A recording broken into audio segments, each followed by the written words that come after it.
We brought in fantasy experts from literally all over the world to give you their draft secrets for 2024. Starting off with Avery from Domain Fantasy Football.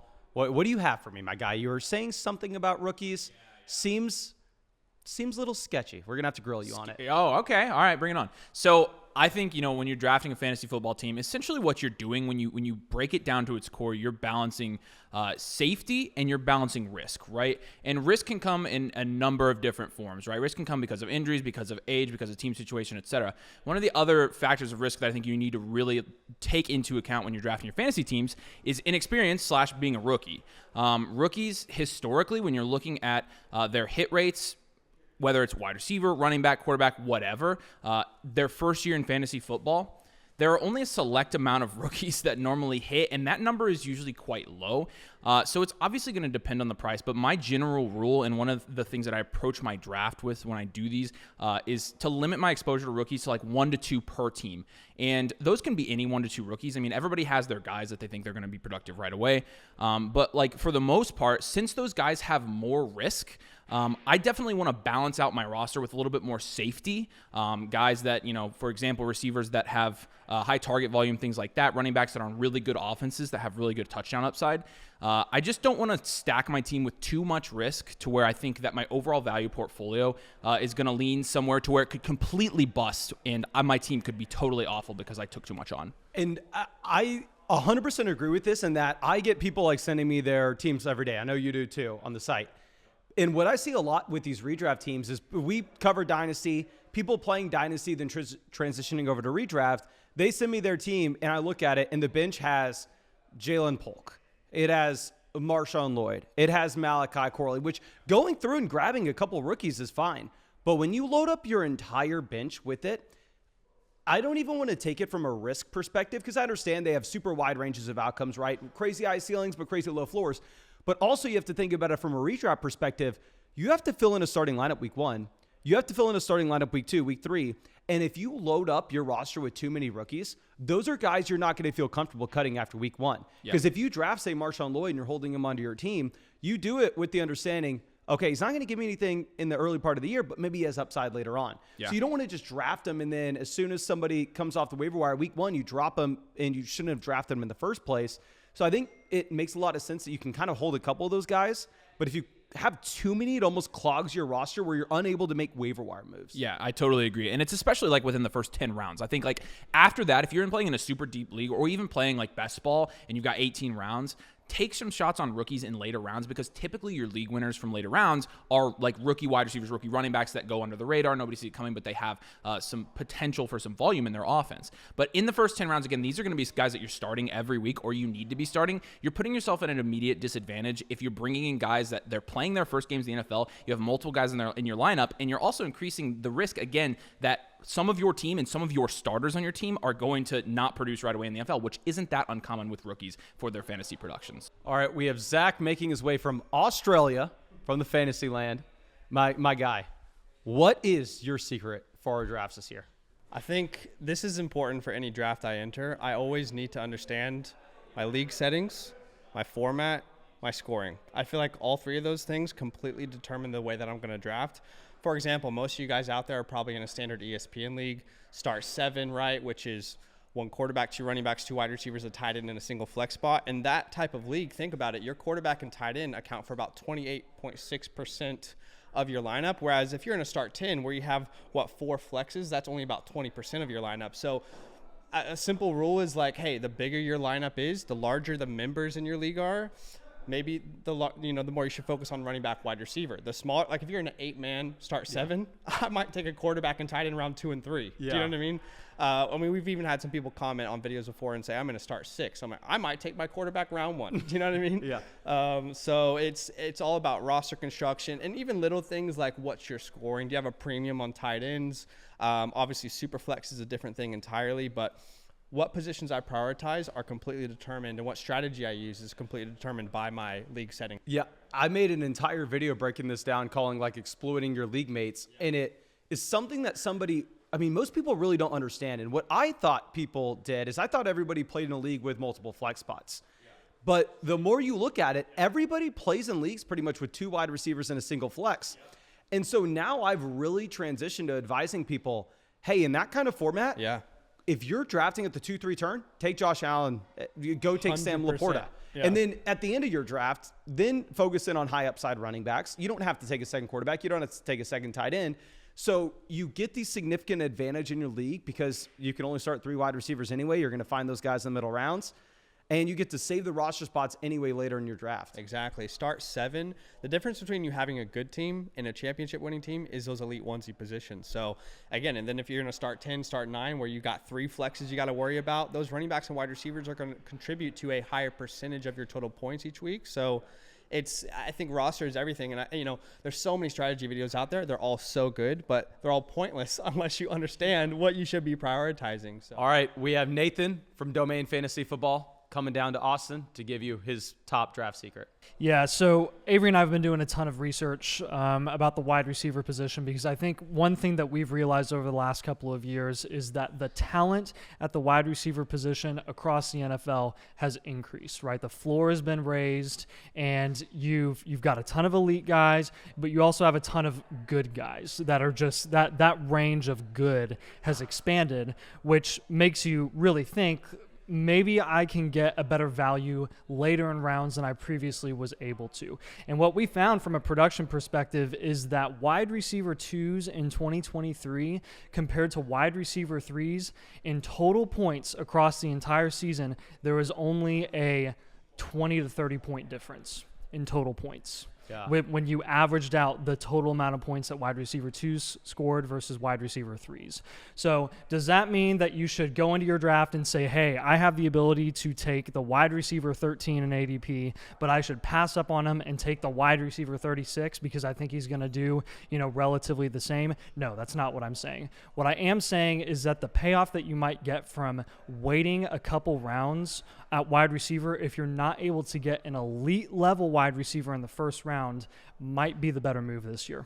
So are you thinking more so to go like anchor running backs out the gate, get an elite quarterback, elite tight end, and then wait to start hitting wide receiver till like round 6? I would be hitting wide receiver round 1. That would be my goal. I want to lock down that elite wide receiver because the difference between elite and good is becoming more significant since there is so much good, right? And then I'm getting a running back in the second round. I'm probably maybe even knocking out running back in the third if there's a good value there. And then I'm going best available at wide receiver 4, 5, 6.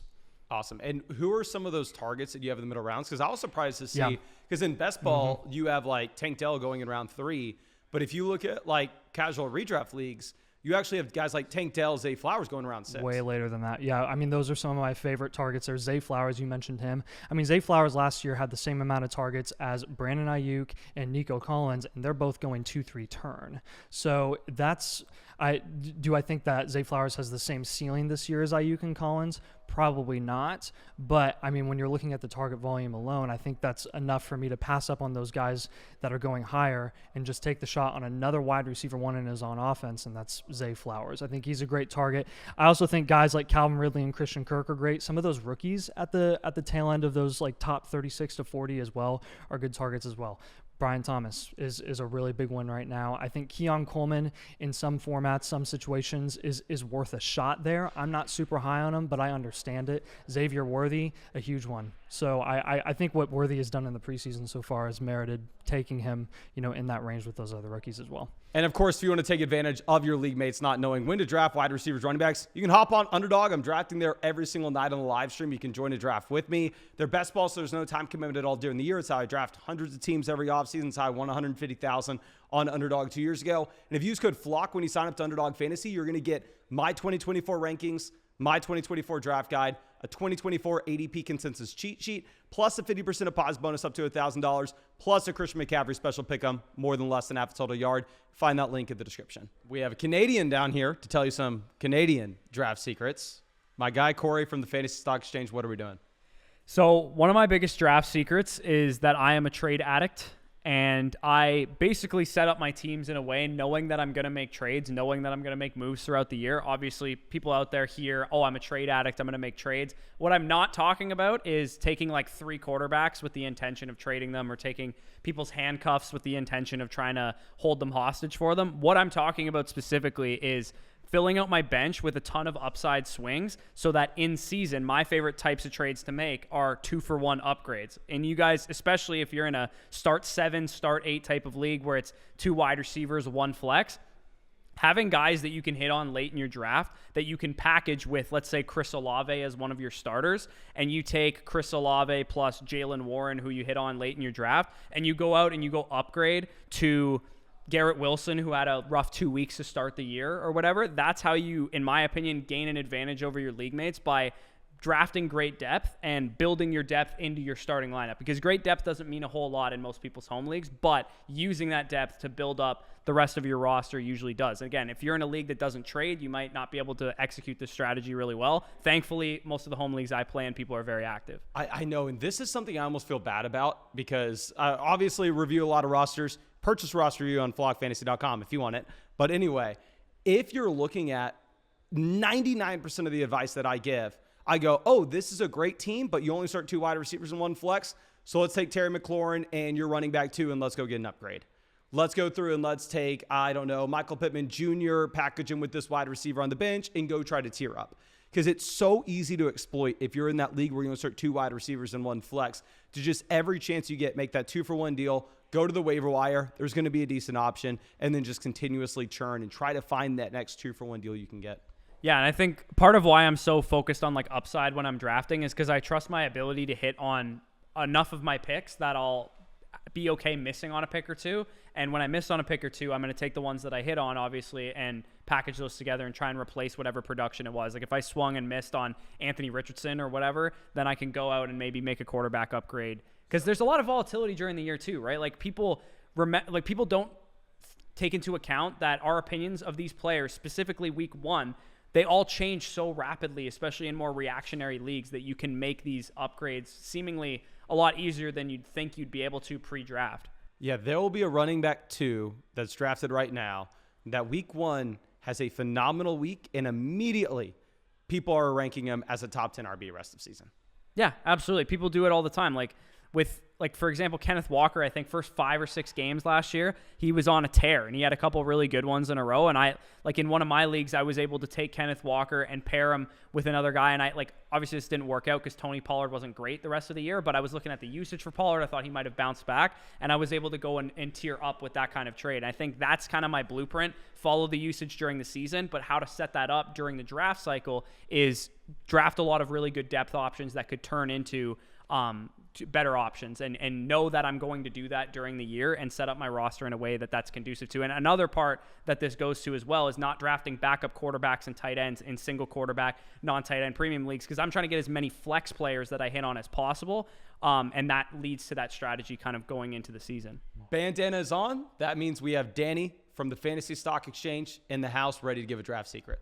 Heck yeah. And my draft secret, to put it simple, is understand the early to mid-round behaviors of your league mates. And what I mean by that, if you're playing with your buddies since 2014, since you graduated high school, guys that you go every Friday to get some beers with, you're going to understand their tendencies. Do they love drafting running backs early? Do they love grabbing their anchor tight end in the second round? Is your league the one that drafts Patrick Mahomes in the first round?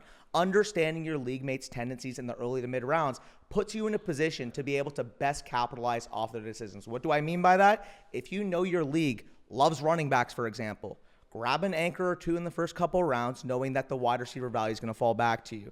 What if your league mate loves Patrick Mahomes, Josh Allen, loves taking quarterbacks early? Well, pivot. Understand that there's going to be falling value at other positions. Maybe pivot to a late round quarterback strategy. Same thing with tight end. And I mean, if you're just in a underdog fantasy style room and everybody loves wide receivers, taking the bullets on the running back value that you see may not be the wisest decision, knowing that the wide receiver values aren't necessarily going to be there later on. If you draft on Underdog and you draft 2 running backs in the first 3 rounds, you're left starting, let's just say, Roma Dunze is your wide receiver 2. Even as much as I like him, I would rather him as my wide receiver 3, wide receiver 4 on my team. I love you bringing up the hypothetical of, my league mates draft quarterbacks early. And it's like, okay, well, if your league mates draft quarterbacks early, they really are only going to take 1 or 2. Who cares? Get yours late.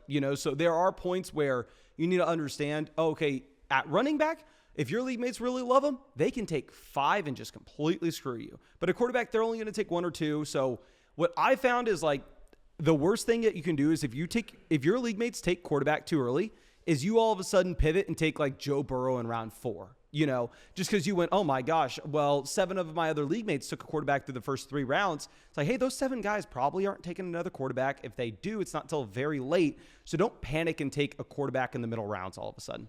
100%. And I mean, like you said, when it applies to the running back and the wide receiver, it's almost like an inverse behavior in the sense that if you understand that the round 3 to 8 range, these guys are drafting, David Montgomery in the 4th round or Zamir White in the 4th round or all of these later round running backs earlier up, pushed up the board.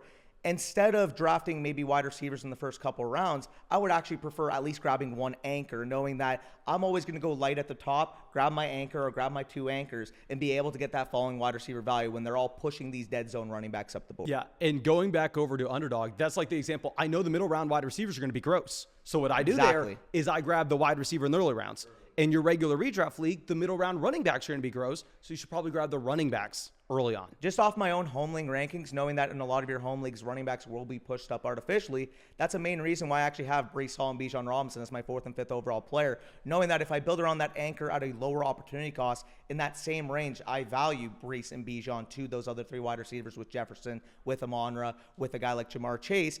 I have to make a decision where it's less of an opportunity cost taking Breece and Bijan over those guys versus having to take a gross running back projection over a wide receiver I love. Hope you enjoyed the video. And of course, if you want the rankings for everybody in this video, find those on flockfantasy.com. If you use code FLOCK, you're going to get 30% off any sub. Plus, yours truly will break down your fantasy football team in a podcast if you use code FLOCK with that annual Mother Flocker tier. But really appreciate you. Really hope I get to draft with you soon.